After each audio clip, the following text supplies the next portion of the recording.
all was as it should be. The stately, hallowed halls of the British Museum were cool and hushed and vacant, precisely the way he enjoyed it. "Laurentian Wilberforce Cranston!" The shouted name echoed around him, bouncing off the gilt-framed portraits of England's former monarchs, who suddenly appeared to glare with disapproval at such a disturbance in their august midst. The mere shock of hearing his given name, which he never allowed spoken, brought him to an abrupt halt. It had been years since anyone had dared to speak it, much less shout it out in this vulgar way.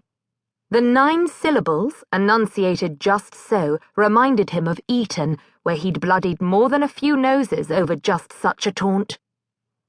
Both Letitia and Lawrence looked up at him wonderingly. He gave each nearly identical face a reassuring nod before turning to confront the source of such an outrage. Seated on a stone bench directly under a life-size portrait of Queen Elizabeth was a stiff-backed, silver-haired woman swathed in stark black. His face muscles shifted from the set-down he'd had every intention of delivering to quiver into a semblance of pleasure. "Tildy!" He breathed his former governess's name, disbelief holding him immobile. "Come here to me, at once," she commanded. No one commanded the none-such Lord Vane, but then very few would have known his full name or how to use it to such advantage. For just an instant, time fell away.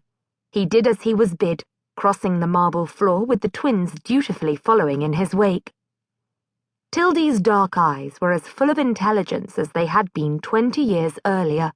Only silver hair and the fine lines fanning across her pale cheeks proclaimed the passage of so long a span. Then suddenly he recalled the most astonishing change of all. "Your Grace, what a pleasant surprise!" He bowed over her outstretched hand smoothly. "May I present my children, Lawrence and Letitia?" His son's very proper bow and Letitia's perfect curtsy curled pleasure and pride through his chest. They were children to be proud of. "Very nice," she snapped at him, while curving her mouth into a peculiarly sweet smile for each child. "However, why are they spending the day in this dreadfully dull place? They should be at Vane Park, playing in the woods, or riding through the fields. You, of all people, should know that, Laurentian." Very properly, his son stared straight ahead as if oblivious to Tildy's words, but his daughter gazed up at him with wide cornflower blue eyes. Her delicate face was a study in awed disbelief. He assumed, and rightly so, that she had never heard him spoken to in just such a tone.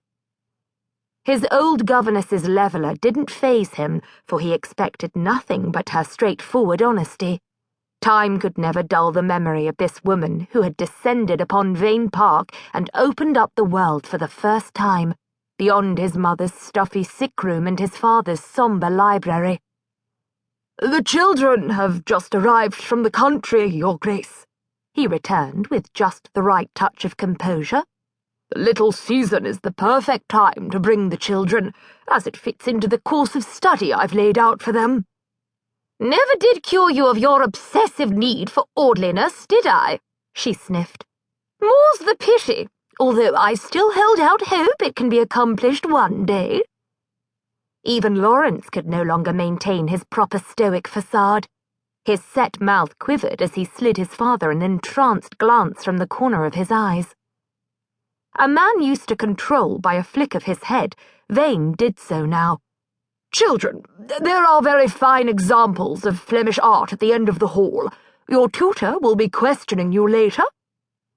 He watched until they were safely settled beneath 3 enormous canvases. Only then did he confront Tildy, once a governess, now the Dowager Duchess of Worthington.